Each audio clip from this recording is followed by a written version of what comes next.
Hemos estado trabajando con una doctrina que es propia del neopentecostalismo, que es un movimiento relativamente nuevo, que consiste en una superación del pentecostalismo clásico y del pentecostalismo histórico. Consiste en una radicalización de la experiencia con el Espíritu. Se caracteriza también por las megas iglesias, por el cambio de mentalidad que es más optimista que las iglesias evangélicas tradicionales y protestantes, y un pack de doctrinas, entre ellas las maldiciones generacionales. Anteriormente estuvimos definiendo lo que es las maldiciones generacionales desde la perspectiva del neopentecostalismo, también las bases para sostener estas doctrinas, la definición del neopentecostalismo de la iniquidad y la definición de la Biblia respecto a este término de iniquidad, los métodos para liberarse de acuerdo a los promotores de esta doctrina. Pero han surgido muchas objeciones y algunos problemas también, y problemas bíblicos que han presentado y ofrecido rechazo de parte de las iglesias históricas, las iglesias protestantes, iglesias evangélicas, las iglesias pentecostales clásicas e históricas han rechazado esta doctrina. Veremos cuáles son las objeciones ahora entonces en este video a la doctrina de las maldiciones generacionales. Son abundantes los textos que contradicen contundentemente la doctrina de las maldiciones heredadas de los antepasados. Eso es lo primero que vamos a ver, textos que contradicen la doctrina de las maldiciones generacionales. En el Antiguo Testamento, Moisés, autor del libro de Éxodo, en Deuteronomio, deja establecido que los padres no morirán por los hijos, ni los hijos por los padres. Cada uno morirá por su propio pecado, dice el libro de Deuteronomio, capítulo 24, en el verso 16. Ya Moisés en aquellos días deja constancia que el procedimiento divino para juzgar y para castigar son las obras individuales. Por otra parte, el profeta Jeremías anuncia que no se dirá más el proverbio que adquiría un tono casi blasfemo, utilizado por los judíos cautivos en Babilonia. Los padres comieron a graces y los hijos tuvieron dentera. Jeremías capítulo 31, verso 29-30. Señala, nunca más se va a repetir este refrán entre los exiliados judíos en Babilonia. Aquella parábola empleada por los exiliados a todas luces no es correcta. Dios había asegurado que las realidades no eran de ese modo. Algunos podrían enfrentarse a las consecuencias de los pecados de sus padres, pero nunca serían considerados culpables por ellos. Pero Jeremías no será el único profeta en refutar el aforismo conveniente para aquellos que pretenden sustraerse de sus responsabilidades, sino también el profeta del exilio en Babilonia, el profeta Ezequiel. Este profeta de la responsabilidad personal ostenta el gran propósito de vindicar la justicia divina. El profeta Ezequiel, capítulo 18, del verso 1 al verso 32, corrige el refrán de los exiliados en Babilonia. El principio fundamental de la religión revelada consiste en que Dios responsabiliza a los hombres por sus obras y le pagará a cada uno conforme a ellas. El profeta Ezequiel señala que nunca tendrán que utilizar este refrán otra vez, que es el mismo refrán que alude el profeta Jeremías. El alma que pecare, esa alma morirá, dice el profeta Ezequiel en el verso 4. El hombre que actúa según los principios de la ley, dice el verso 9, esa persona vivirá. Pero si esa misma persona engendra un hijo que no actúa según el ejemplo de su papá, entonces morirá por su propio pecado, dice el verso 10 y el verso 13 del profeta Ezequiel, capítulo 18. Asimismo, este hombre tuviera un hijo que, viendo el pecado de su padre, no imita esos ejemplos, sino que actúa según el derecho divino, entonces no morirá por la maldad del Padre. De cierto, esa persona vivirá. Eso es lo que registra el profeta Ezequiel en el verso 14 al verso 17. El profeta concluye que el Hijo no llevará el pecado del Padre, ni el Padre llevará el pecado del Hijo. La justicia del justo será sobre él, y del mismo modo la impiedad del impío. Los judíos, con ese adagio que en efecto afirmaba que Dios era injusto, al castigarlo por los pecados o por las consecuencias del pecado de sus padres, y con ello se quitaban de encima cualquier necesidad de enfrentarse con su pecaminosidad. Pero Ezequiel señala, más que ningún otro profeta, las consecuencias individuales, tanto de obediencia como de la transgresión, en el capítulo 18 y también en el capítulo 33, verso del 10 al verso 20. Cada generación contribuyó personalmente para la destrucción de Jerusalén, que se efectuó en el año 586. Como el pecador siendo castigado tiende a culpar a Dios y a sus antepasados, del mismo modo actuaron los judíos proscritos en Babilonia. Es esa conducta la que reprende Dios a través del profeta Ezequiel al insistir en la responsabilidad personal.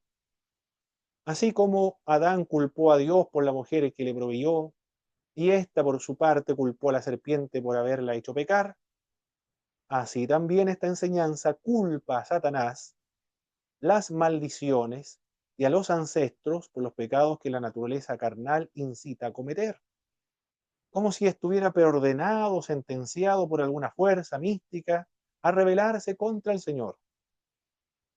Se podría pensar aparentemente que el texto del profeta Ezequiel, capítulo 18, se contradice con el libro de Éxodo, capítulo 20, verso 5. Éxodo 25 dice que Dios visitará la maldad de los padres sobre los hijos, de tercera hasta la cuarta generación de los que aborrecen mi nombre. Pero al analizar los pasajes, las aparentes contradicciones se diluyen. Es verdad, tal como enseña el libro de Éxodo, que generalmente los hijos se encuentran implicados en las consecuencias de los errores de sus padres. También es cierto, según Ezequiel, que cada uno es responsable personalmente de sus acciones. José Luis Sicre explica que el refrán de los judíos exiliados en Babilonia, de profeta Ezequiel, capítulo 18, verso 2, es una justificación del pasado, al mismo tiempo una protesta de inocencia y un reproche velado a Dios. Se está acusando a Dios. ¿Es justo lo que ha ocurrido? Se preguntan los judíos en Babilonia. ¿Hay derecho a que paguen justos por pecadores? El profeta Ezequiel no se deja engañar. Para él es claro que todos, padres e hijos, comieron a grases, que todos se volvieron escoria, dice el profeta, capítulo 22, verso 17 al verso 22. No obstante, como principio válido con respecto al futuro, anuncia que en adelante Dios juzgará a cada uno según su conducta. Esta superación de la mentalidad colectiva, dando paso a la responsabilidad personal o individual, es uno de los grandes progresos de la historia teológica del pueblo de Israel, afirma José Luis Sicre. Gerhard von Rath comenta que en el capítulo 18 del profeta Ezequiel se ocupa de los que sufren a causa del carácter impersonal de la divina providencia y protestan contra la antigua concepción colectiva, según la cual las generaciones constituyen un gran organismo vital que forma una totalidad ante Dios. Niegan el derecho a castigarlos por causa de los pecados de sus padres. El profeta escudriña con ello el problema y responde a los impugnadores con la frase de que cada vida posee su propio carácter de inmediatez con respecto a Dios. Ni la impiedad del Padre puede impedir el acceso a Jehová, ni la justicia del Padre puede ser provechosa para el Hijo impío. Más todavía, aún dentro de la vida de un particular, no existe ajuste a compensaciones. Jehová no saca la cuenta total de pérdidas y beneficios de la vida de los hombres. Para el impío siempre está abierta la conversión a Jehová. Y si se vuelve a él, toda su impiedad anterior ya no le será cargada. No hay transmisión hereditaria o error en las cuentas. Ninguna maldad pasada grava sobre quien se convirtió a la justicia de Dios o se arrepintió de sus pecados y se vuelve a Dios. En línea con el concepto de responsabilidad corporativa, el individuo era responsable por la comunidad y ésta respondía por el individuo. Eso es lo que dice Éxodo capítulo 20, verso 5 y el capítulo 34, verso 7. Así que los pecados de las generaciones anteriores afectaban a las generaciones emergentes y los pecados del individuo comprometían seriamente la estabilidad de la comunidad. Este concepto fue utilizado por muchos para enmascarar las responsabilidades individuales.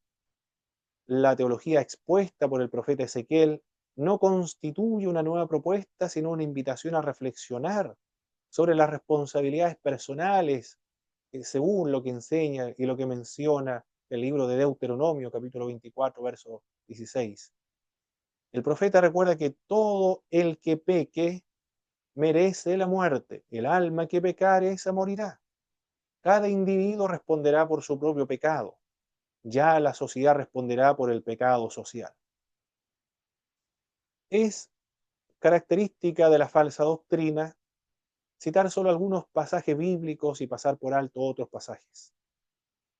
Para defender la teoría de las maldiciones heredadas, se omiten los relatos mencionados en los libros de Reyes, que son muy importantes y arrojan luz para la discusión de la cual estamos tratando ahora.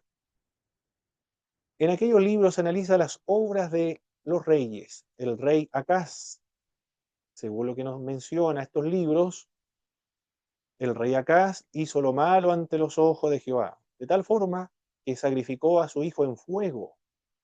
Segundo libro de Reyes, capítulo 16, verso del 1 al verso 3.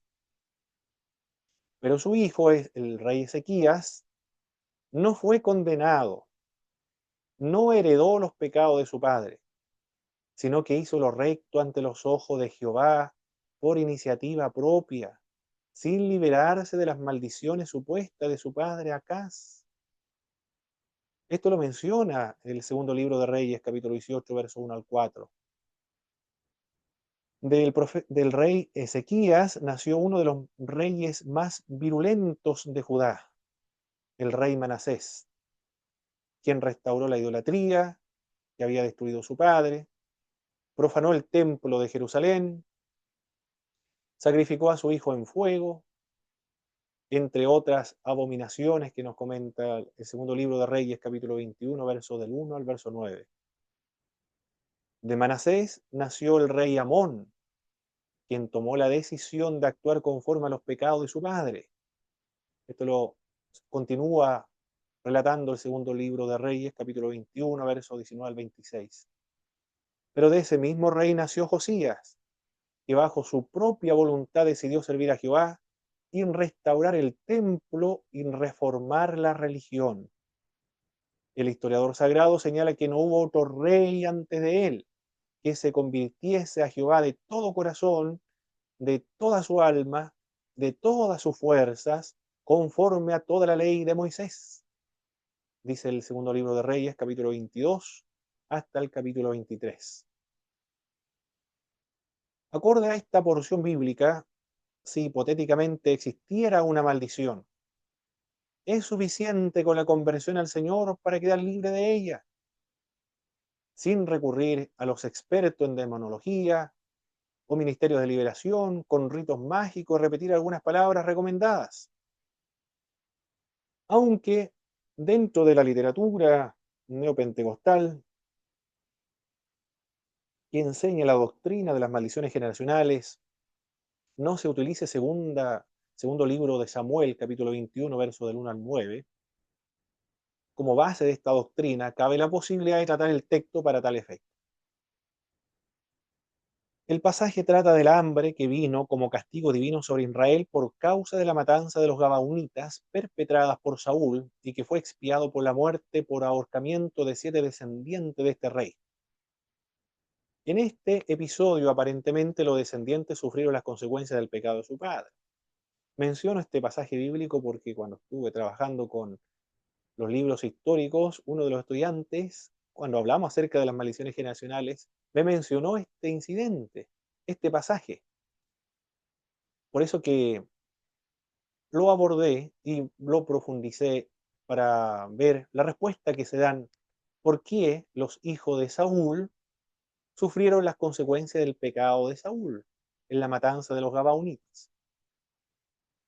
El intento de exterminar a los Gabaonitas era una violación del pacto que Israel contrajo con ellos en el periodo de Josué.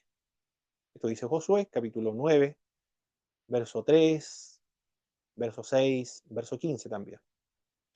Y esto a pesar de los vínculos familiares de Saúl con la ciudad de Gabaón.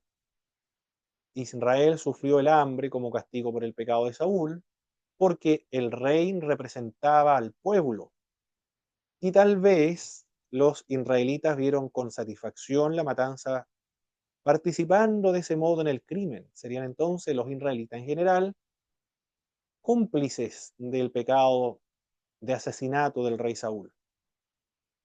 La expresión casa de sangre en el verso 1 del capítulo 8 del primer libro de Crónicas puede indicar que los descendientes de Saúl tuvieron una parte activa en la matanza de los gabaonitas, por lo cual su castigo entonces fue justo. La explicación que ofrece Milton Acosta en su comentario bíblico contemporáneo, escrito por latinoamericanos, es que la teología retributiva del libro de Samuel justifica el destino de los herederos de Saúl. Debían ser castigados con el mismo tipo de mal cometido. El problema era que ellos no habían cometido esos delitos personalmente. Sin embargo, no es inusual que el silencio de los familiares de un delincuente le genere beneficios a ellos. Los delitos raramente se cometen en total soledad. Este tipo de castigo fue cuestionado en épocas posteriores y es lo que habíamos ya visto en el libro de el profeta Ezequiel, capítulo 18. La matanza efectuada por Saúl contra los gabaonitas fue una culpa nacional. El hambre fue una justa retribución de la providencia, un castigo nacional, puesto que los herederos ayudaron en la matanza o no se interpusieron para evitarla. Nunca trataron de reparar el mal, ni expresaron ningún horror por él. El castigo hacia los descendientes de Saúl se explica porque pudieron ser los instrumentos de su crueldad, los ejecutores voluntarios y celosos de esa incursión sangrienta. El ahorcar hombres para aplacar la ira de los dioses era una práctica pagana en ocasión de hambre, y los gabaonitas, que eran un resto de los amorreos, aunque habían llegado al conocimiento del Dios verdadero, parece que no estaban libres de esta superstición. En su providencia, Dios permitió que los gabaonitas pidiesen e infligieran tan bárbaro desagravio, a fin de que los oprimidos gabaonitas obtuvieran justicia y algún tipo de reparación de los males que habían sufrido de parte de los israelitas o de la casa de Saúl.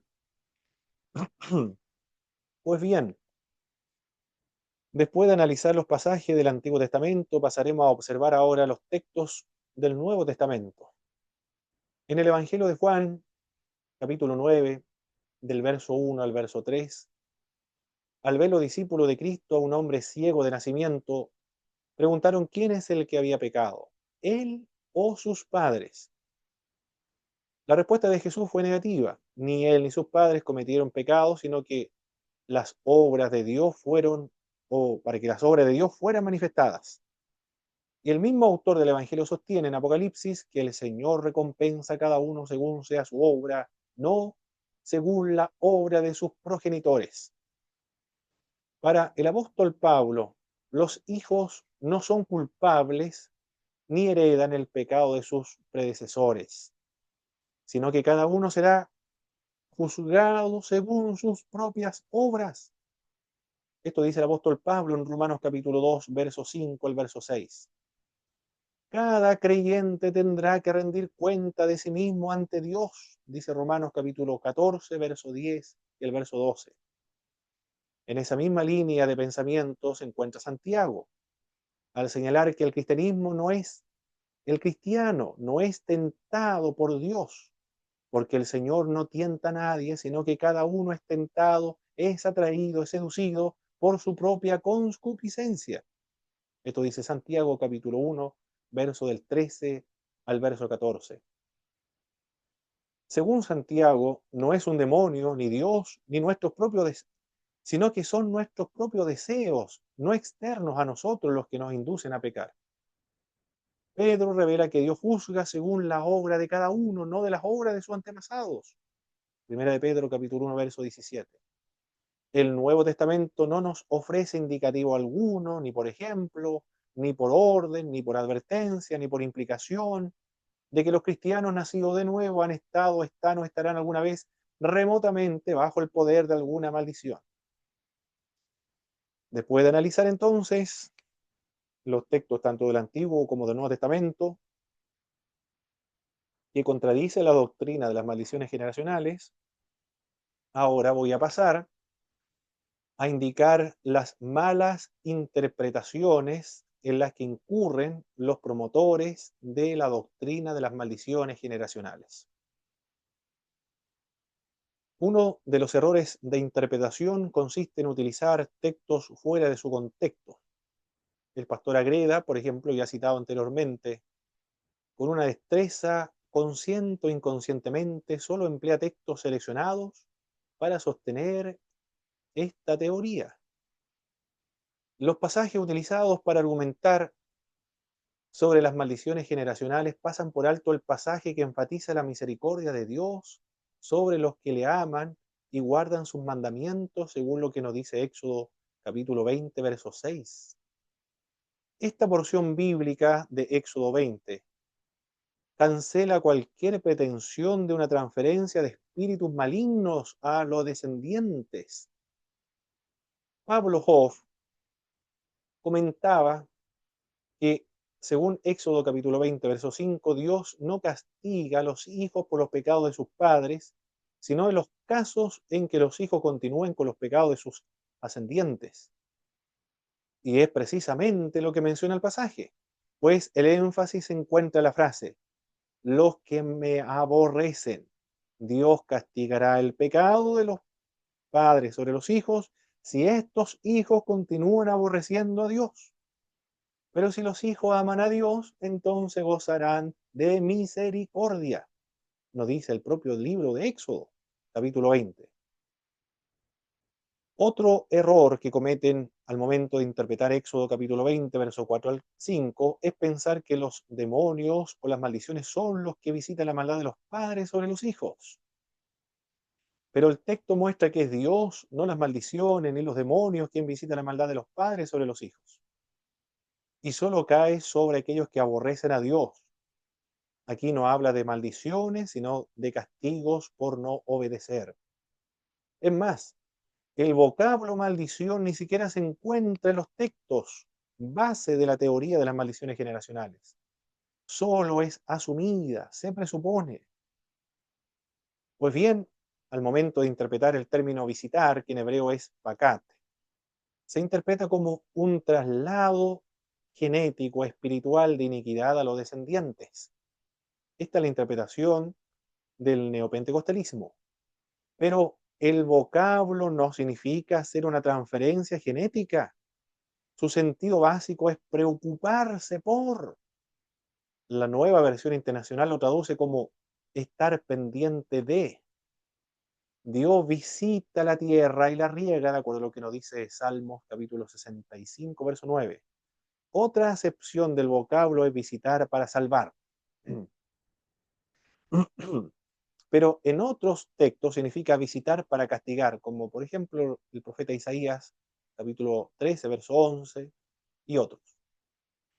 El método de interpretación neopentecostal respecto a estos textos es atribuir un significado preconcebido dentro del texto completamente desconocido para el que lo escribió. Tiene un nombre este procedimiento que se le denomina eisegesis, poner dentro del texto bíblico la idea o mi propia interpretación. Efectivamente, la culpa transferida no es biológica, sino por el mal ejemplo de los padres. Los hijos que son juzgados obedecen a una conducta aprendida, no maldiciones y culpabilidad heredada que resulta de ella. No somos responsables por los pecados de nuestros antepasados, ni tampoco estamos forzados a repetirlo. Somos responsables de la culpa legal o la tendencia genética que enseñan los promotores de las maldiciones generacionales. No somos responsables de eso. Los pasajes de Éxodo capítulo 20, verso 5, de Deuteronomio, explican que el juicio de Dios se reserva para quienes persisten en rebelarse contra Dios, al decidir que perpetuarán los pecados de sus ancestros. En definitiva, se detectan tres errores de interpretación. Añaden arbitrariamente a la porción bíblica la palabra maldición.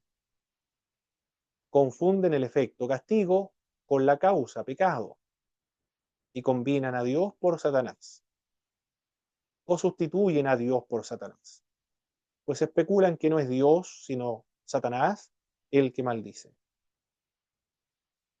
Igualmente, al no considerar el contexto histórico, pierden el significado de Éxodo capítulo 20, verso 5. La doctrina de las maldiciones heredadas se deriva del paganismo.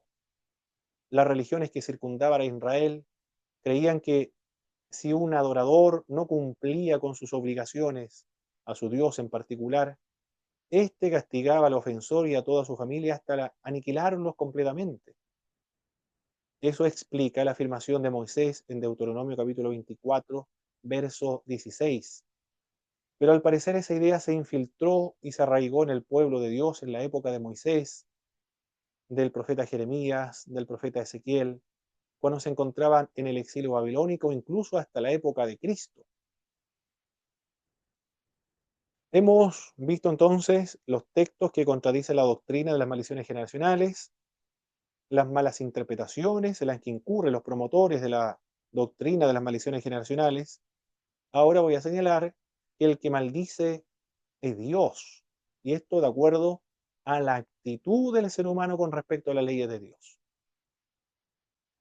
El intentar comprender las doctrinas neopentecostales es un desafío bastante ambicioso para los que estudian este nuevo movimiento religioso, puesto que hablan otro lenguaje, utilizan las mismas palabras de las escrituras, pero con un nuevo y místico significado.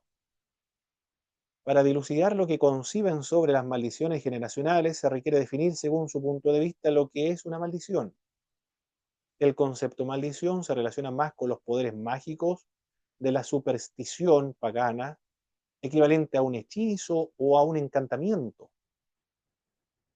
Precisamente esa es la razón por la cual un cristiano familiarizado con las escrituras le es muy difícil entender a un neopentecostal, no porque carece de espiritualidad, sino porque aquellas doctrinas proceden de un triste sincretismo bíblico con el paganismo.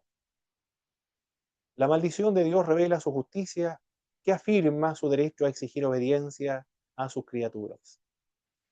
En este sentido, el concepto bíblico de maldición difiere del concepto pagano mágico de la palabra.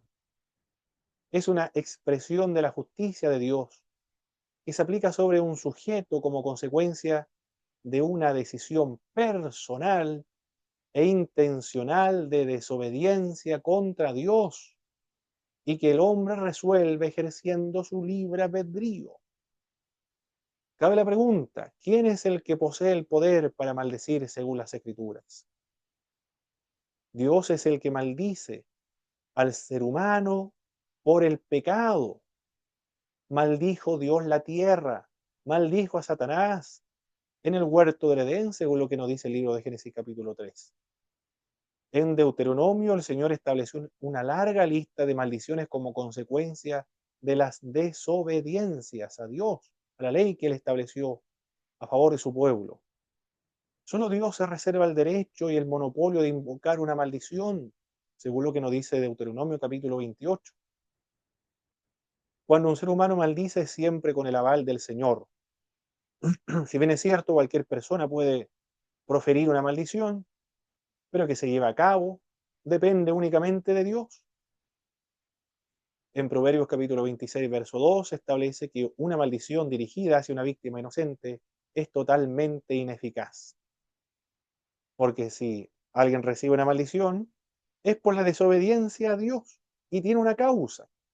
Eso es lo que dice de Proverbios 26:2.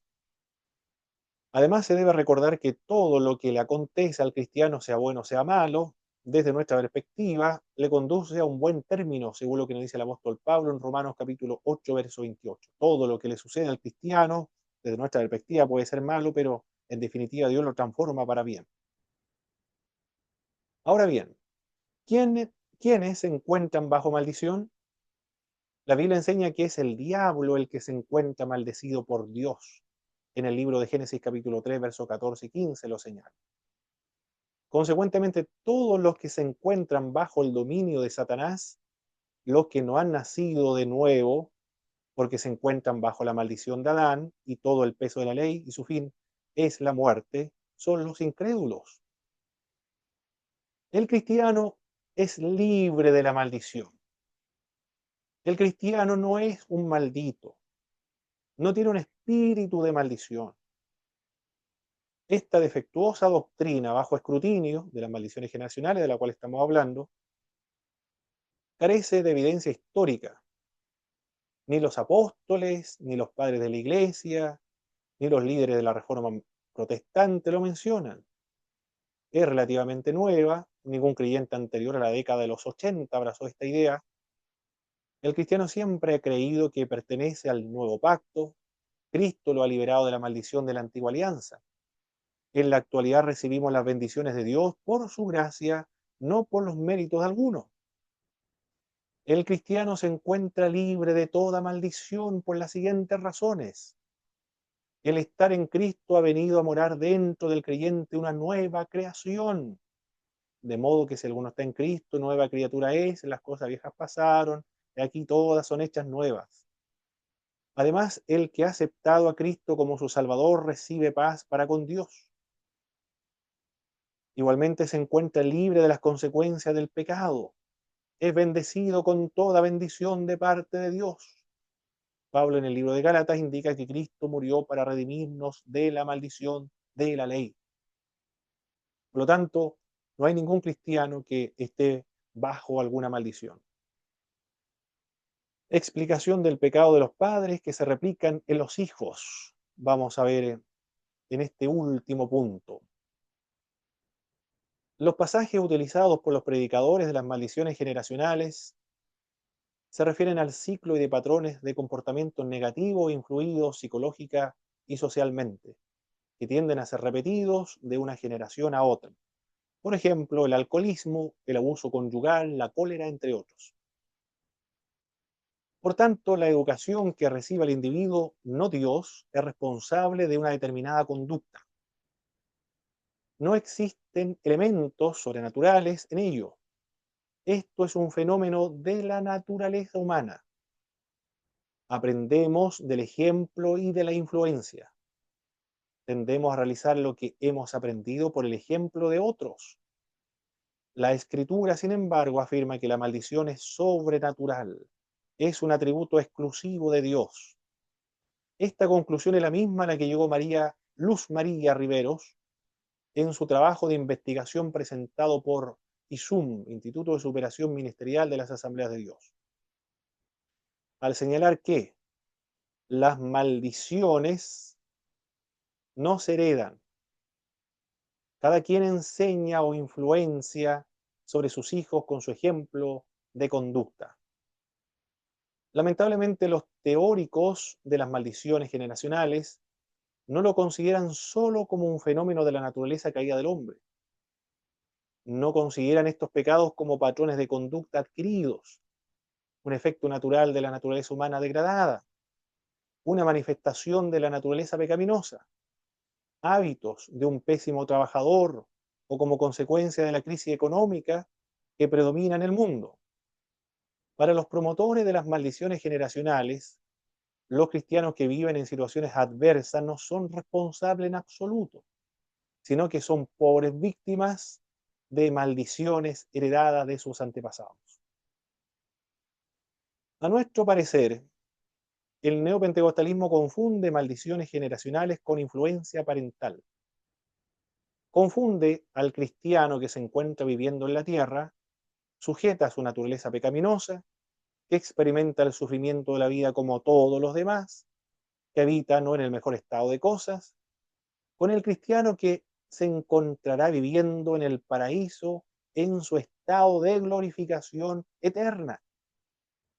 No comprende que las maldiciones generacionales son en realidad una elección generacional.